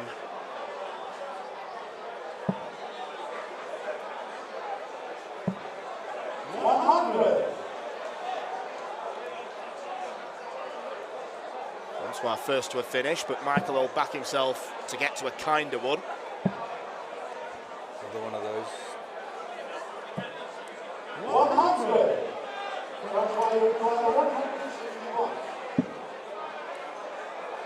Treble 18 leaves the bullseye. 136. Well, they've both been teasing us with potentially big finishes. Last time Francois had a shot at is it the 160, 157. Kasur came out with a shot at the 170. So he's on. 88.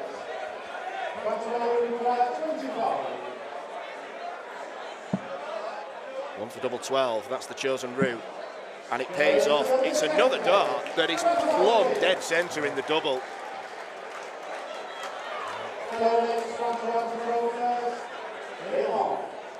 Kasur's in a bit of worry here. He's got to win 3 on the spin. And Francois is playing steady, straight darts, so Kasur's going to have to put on the big scoring spree. 100. He's capable, absolutely capable. It's not just win 3 in a row, though. It's win 3 with break, hold, then break. If it was the other way around, it's more manageable.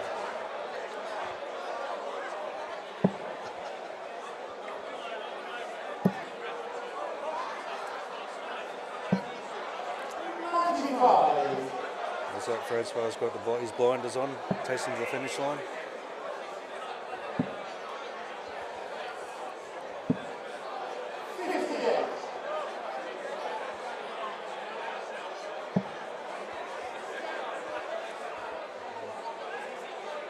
Step back and reset. It's a good move.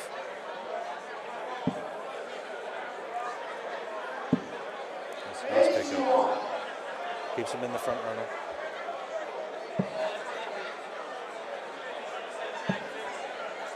Triples a deserted Kasur at the moment.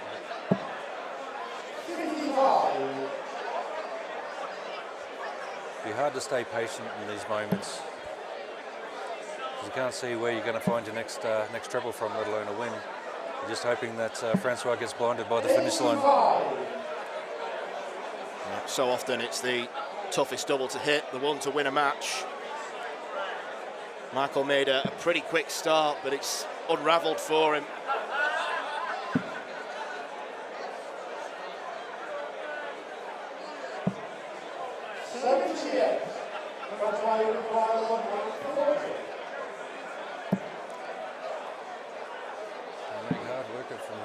From here, 132 left. Do you go for the bull, or do you just go for the score? Go for it. Good pickup. Yeah, rescued the visit. Leaves a very manageable 72. Kasur needs 1 treble, but really needed 2 to apply pressure. Doesn't get any. So Francois has got all the time in the world to seal what's ultimately been a comfortable victory. Double 12, misses inside, across for double 6. 2 match darts have gone. Yeah, it's an interesting scenario for Kasur now. Put a big score on the board and put the pressure on to see if he can split that 6. That's a good shot. Kasur's done his job now. Down for double 3. That's the split. He's top shooting though. And his madhouse shooting, not too bad either. Francois Schwan ensures double delight for the Belgians on day 1 of Lakeside. Michael Kasur started strongly, winning the first 2 legs, but from there on it was 6 in a row from Francois. Some of the double shooting was excellent from the Belgian. Michael Kasur departs from his debut disappointed. Francois will face another Australian in round 2. The number 1 seed, Danny Porter, awaits him.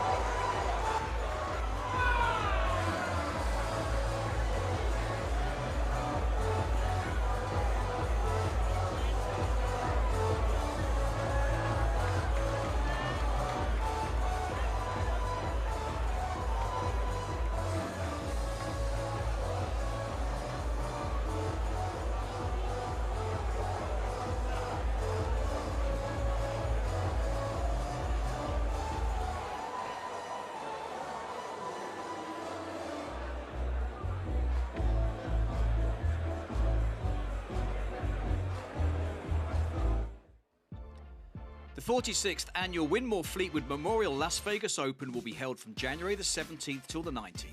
Sin City welcomes you to come and play in the entertainment capital of the world. Men's and women's champions win places at the 2025 World Championships. The Romanian Darts Festival is held from January the 24th till 26th. Join the party in Bucharest. Register to play by Wednesday 22nd of January and kickstart the new WDF ranking season in historical Bucharest. The Toto Dutch Open Darts is held from January the 30th till February the 2nd. Registration is open until January the 15th. The Toto Dutch Open Darts is by far the largest darts party in the world that you should not miss. And the men's and women's champions go to Lakeside in December 2025. The Isle of Man International Darts Festival is held from March 6th to 9th, a triple header of darting fun on the Isle of Man, beautiful surroundings. The Swedish Open and Masters takes place from 15th to 17th of August, a popular tournament for many of Europe's best arrowsmiths. The double silver weekend always provides great entertainment. The Latvian Open and Riga Open are held from October 17th to 19th. One of the biggest tournament weekends in the Baltic region is near the end of the 2025 WDF season. An excellent chance to pick up your much-needed points in this silver and bronze weekend. For more information on each of these tournaments, go to the link in the description. A special thanks to our tournament sponsors and partners, Mission, Blaze, Quiff, Great Game, Dart Connect, L-Style and MasterCooler.com.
The 46th annual Winmore Fleetwood Memorial Las Vegas Open will be held from January the 17th till the 19th. Sin City welcomes you to come and play in the entertainment capital of the world. Men's and women's champions win places at the 2025 World Championships. The Romanian Darts Festival is held from January the 24th till 26th. Join the party in Bucharest, register to play by Wednesday 22nd of January and kickstart the new WDF ranking season in historical Bucharest. The Toto Dutch Open Darts is held from January the 30th till February the 2nd. Registration is open until January the 15th. The Toto Dutch Open Darts is by far the largest darts party in the world that you should not miss.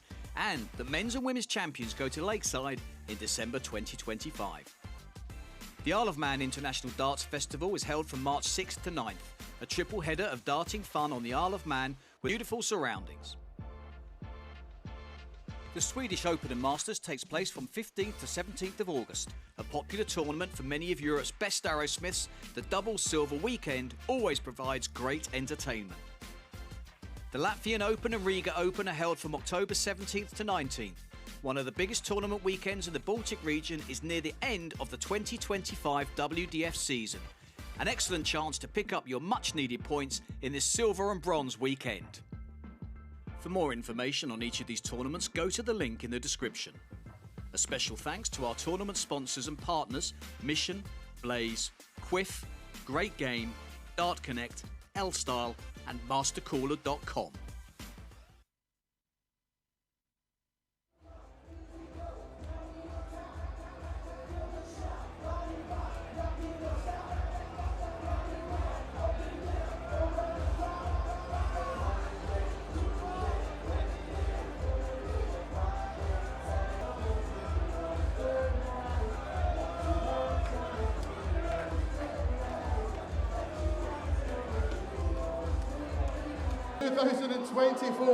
Mission WDF Lakeside World Championships with our fourth first round men's match. And we welcome to the stage first of all a former four-time winner on the CDC Tour, the reigning Las Vegas Open champion from Canada, the Truth, Jacob Taylor. His opponent is the former Polish Open champion, the reigning Isle of Man Masters and British Open champion from England. A draw that anyone will have wanted, but to be fair, you can say the same about Jake Taylor as well, given his pedigree and experience on the CDC side of things and at Vegas earlier this year. He's made the better start. Couldn't find the treble 17 to leave double 16, but it's a very good setup shot nonetheless from the man nicknamed the Truth.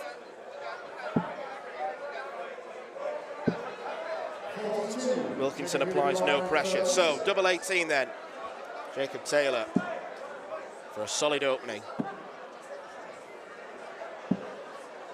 Well, that second dart laid down and probably blocked quite a big portion of that double 18 bed.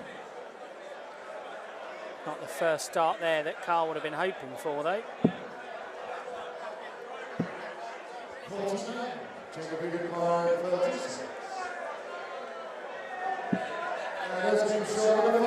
Game shot for Jacob Taylor. Draws first blood against Carl Wilkinson. Carl was very close to qualifying for Lakeside a number of years ago, back in 2019. He just missed out, but that year he done really well in Italy, the Czech Republic. He obviously won the Polish Open in 2018 in that qualification period. Just missed out, and that was when he then won his PDC Tour card. But really started playing the WDF events again 2022, 2023 and this year, and yeah, just dominated the UK and Ireland circuit, winning those titles.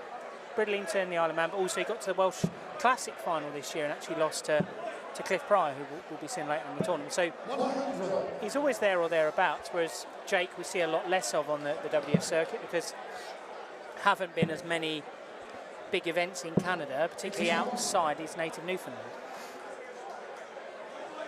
Yeah, most of Jake Taylor's darts have been in the PDC on the Continental Darts system, the affiliate North American Tour for the PDC. Carl Wilkinson, you mentioned he won his tour card in 2019 as he looks for his first 177, not first 180. And he probably won his tour card at the wrong time because the second year was destroyed really by COVID, and there were no European Tour events, or very few of them at least. PDC Players' Championships were played in clusters, so probably not the right time to get his card. Yeah, and I think Carl would probably be open that took the sting out of his game a little bit, and I mean, it did that for so many players, but he was really on the up and up, and you lost that momentum because you were playing the at-home events, or you know, those bubble Pro Tours, which weren't for everyone. Double 10 and double 5, not for Carl Wilkinson on that occasion. Taylor's not going to hit a 145. Made a fair old dent in it though, if Carl can't take out this double 5. Down for double 2. It's there for Carl Wilkinson. Not spectacular, but both players matching each other stride for stride pretty much. Yeah, it was interesting when Jake won that Las Vegas Open final earlier this year. Beat Jeff Smith in that last leg decider, as you said, and then he spoke to Will Stewart and the team at USA Darts, who do a fantastic job live streaming and broadcasting a lot of North American tournaments. And Jake spoke to Will and he said, this is the dream come true. I'm just a guy from Newfoundland who you don't get that exposure to top level players, and now I'm going to get that chance to go to the UK and have the chance to try and prove that I am good enough to compete. And you know, he's not only good enough to compete, I think Jake's got a real chance of going far in this tournament. It's the same for both men, right? Whoever wins this will have that confidence, just like we spoke about with Brian Raman earlier, to go on a deep run in this competition. Yeah, both players more than capable. A little bit like the Brian Raman Cornet Groeneveld draw. It's not really a draw that either player wanted, and in some respects it's a draw that a lot of others did, because one strong player is going to be eliminated. Exactly. And I mean, Jake has been over here to play darts before. It's not as though this is his first venture. I very vividly remember him playing at the Modus Super Series. I think he was the losing opponent when Luke Littler won it for the first time. So, double seven. Saw Scott Walters hit one of these by accident earlier. 115. Wasn't far off landing the first tumpless checkout of the tournament. Well, Carl Wilkinson had to stay straight, and he's ventured off in each direction.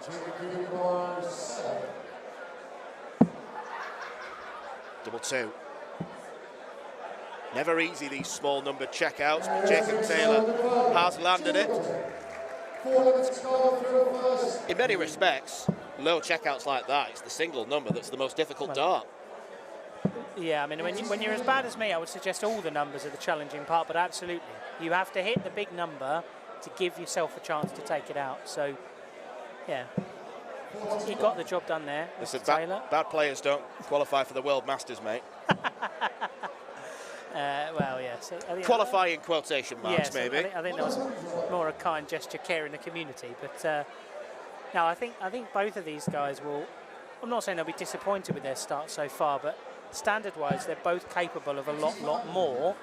And it's just been that one loose dart in each visit from both guys, where if they just straighten up a little bit, I think they'll both start impressing it and reaching the levels they're more than capable of. Both players are capable of a ton-plus average. Seen that a few times from both Jacob Taylor and Carl Wilkinson over the years. Yeah, I mean, I marked some games for Carl Wilkinson over at the World Masters in Budapest, including against one of Jake's compatriots, Jake McMillan. And Carl has got really good board management. You know, in the first leg, he was going for treble 16s, treble 18s, just making the most of the board, which we haven't seen him do with as much success so far. But it was almost 2-2. But he's a long way in front here, so still the favourite to hold throw in this now. 60. And he's going to get at least 6 goals at this if he needs them. Double 5. Yeah, that's straight in. Nice work from Carl Wilkinson. The Wilkie Bar Kid. I don't think that's going to stick. Might not say it again. Is that one of your creations? It came to mind. I didn't know if it worked. Probably doesn't. I don't think Carl's got quite the baby-faced demeanour for the Wilkie Bar Kid. No. He's quite a serious character, Mr. Wilkinson. Stick with the sword for now. A nice bit of product placement, if I've ever seen one. Other razor blades are available.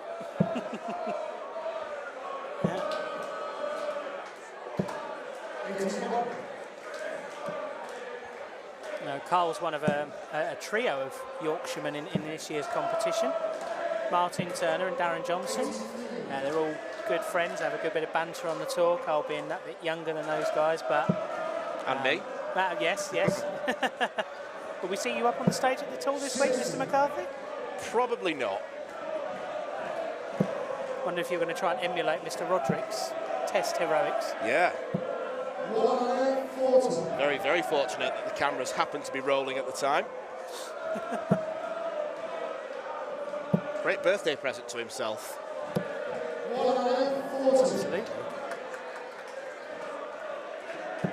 Carl Wilkinson has stolen a march in this fifth leg of the first set.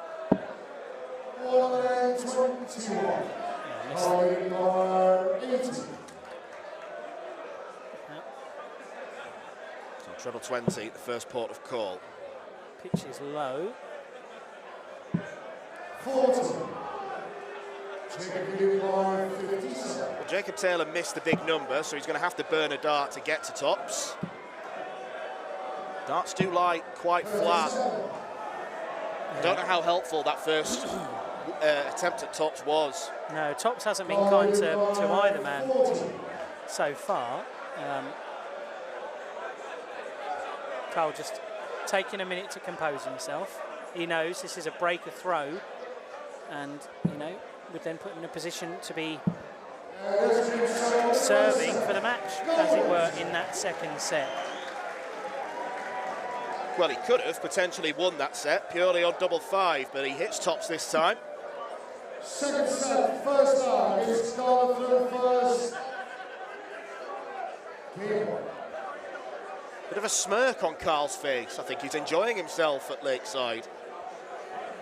I've been reliably informed by Scott Mitchell that the changes on Carl Wilkinson's Wikipedia page were done by Scott Waits, which would be quite impressive. But yeah, I mean, we spoke about Carl's appearance on the PDC tour before. Scott's just said something that Carl had intimated to me before at the World Masters, was that he's actually not going to do Q School next year.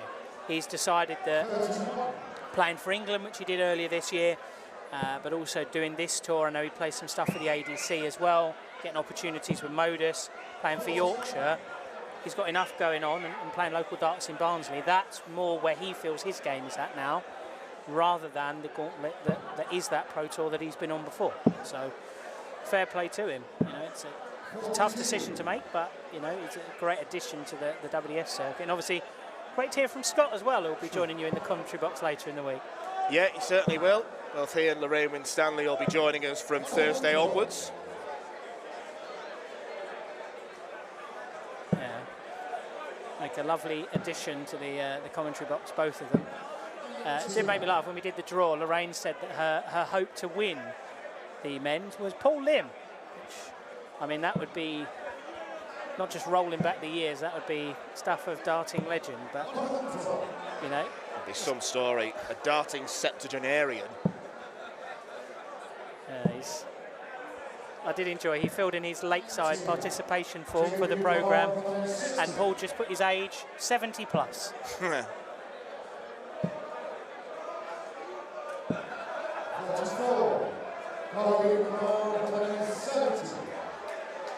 biggest finish of the lot.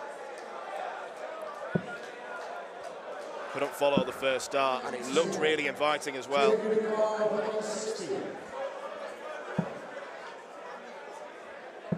Oh, how's he snuck that in? Double 18. That first 10 plus checkout of the tournament still eludes us. this 72 would be nice for Wilkie if he can take it. That leaves double 6. And I'll say the early reactions to my Wilkie Bar Kid are not good, so we'll can that for now.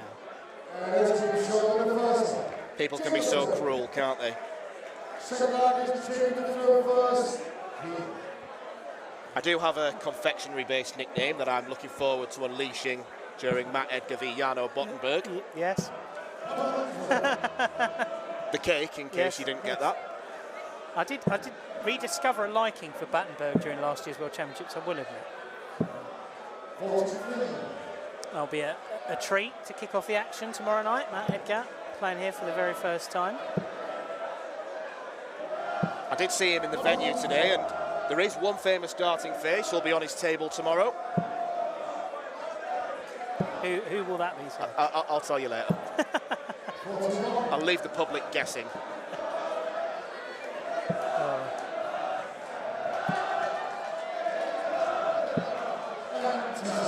Quite a raucous atmosphere here at the Lakeside for our final game of the evening. Yeah, it's a well-oiled crowd. We're already seeing the benefits of having the extra session on a Friday evening. Absolutely.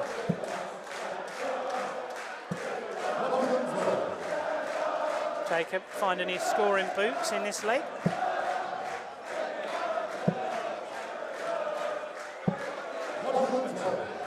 He's got time to do what he wants with 104. 56.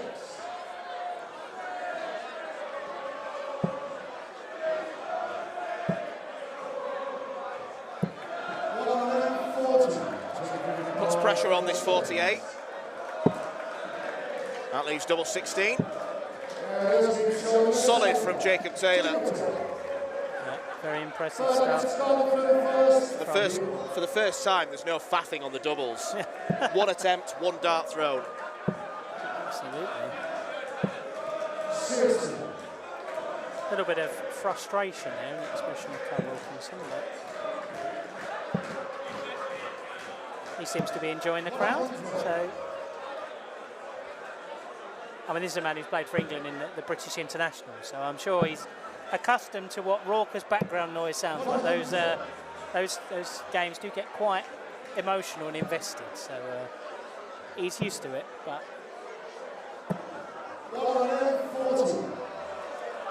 he's in a game here, Mr. Taylor.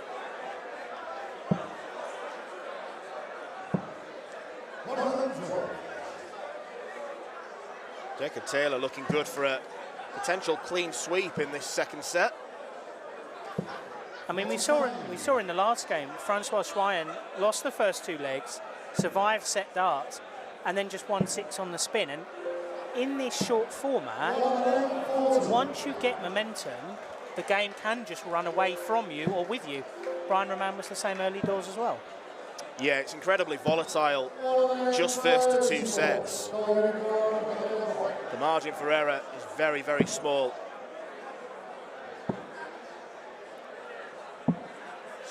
Well, he made that a bit tricky for himself. I'm a bit surprised he didn't go for treble 14. Taylor had to go for the bullseye there. And he's made a right old mess of that, Jake Taylor. Top's not been too kind to Wilkie so far.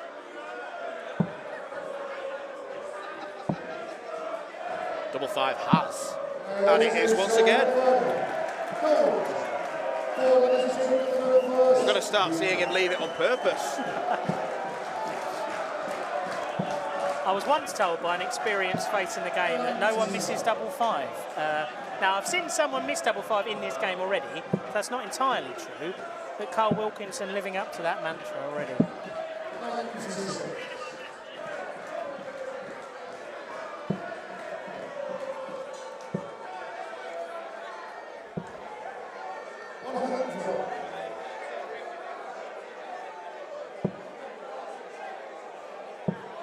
This is in the... I think the issue for Jake really, early on there were missed doubles, but I think the set-up shots, particularly in this second set, There's just been a couple of loose darts, and that's opened the door for Carl, and he's really taken the ball by the horns, levelled it up, and now he's down to 106 after 9 in this leg, where if he wins it, he's through. And that's playing well under pressure. Well, Taylor needed a max there to leave a finish. Treble 18 would have left double 16, but no sweat for Carl Wilkinson. He's going to come back to try and seal the match. Treble 19. Well, is Jake Taylor about to bow out of his debut Lakeside campaign? The Yorkshireman eyes down 48, double 16.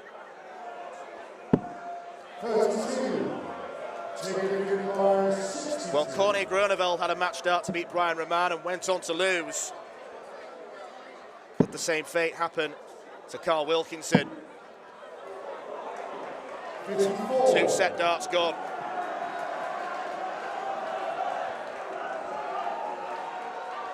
Taking his time here. Carl really trying to compose himself. He thought about going straight to the hockey and has decided instead to play Puppet Master with his Lakeside crowd. He's enjoying himself. He might enjoy another set, although I'm sure deep down he'd love to get the job done.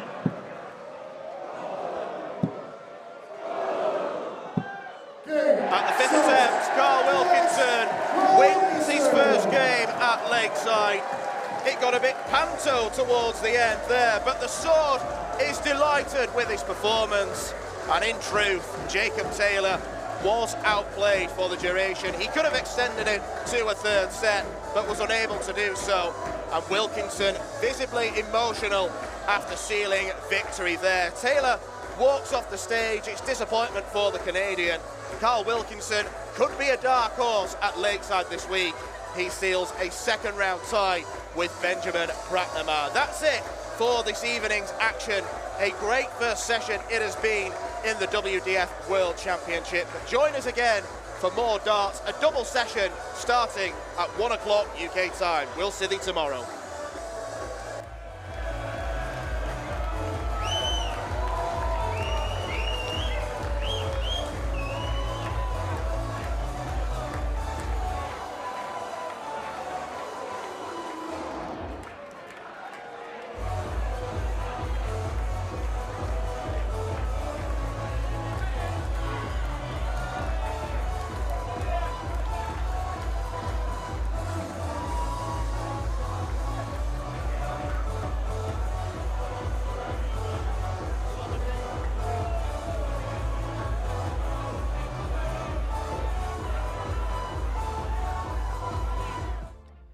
The 46th annual Winmore Fleetwood Memorial Las Vegas Open will be held from January the 17th till the 19th. Sin City welcomes you to come and play in the entertainment capital of the world. Men's and women's champions win places at the 2025 World Championships. The Romanian Darts Festival is held from January the 24th till 26th. Join the party in Bucharest, register to play by Wednesday 22nd of January and kickstart the new WDF ranking season in historical Bucharest. The Toto Dutch Open Darts is held from January the 30th till February the 2nd. Registration is open until January the 15th. The Toto Dutch Open Darts is by far the largest darts party in the world that you should not miss. And the men's and women's champions go to Lakeside in December 2025. The Isle of Man International Darts Festival is held from March 6th to 9th. A triple header of darting fun on the Isle of Man with beautiful surroundings.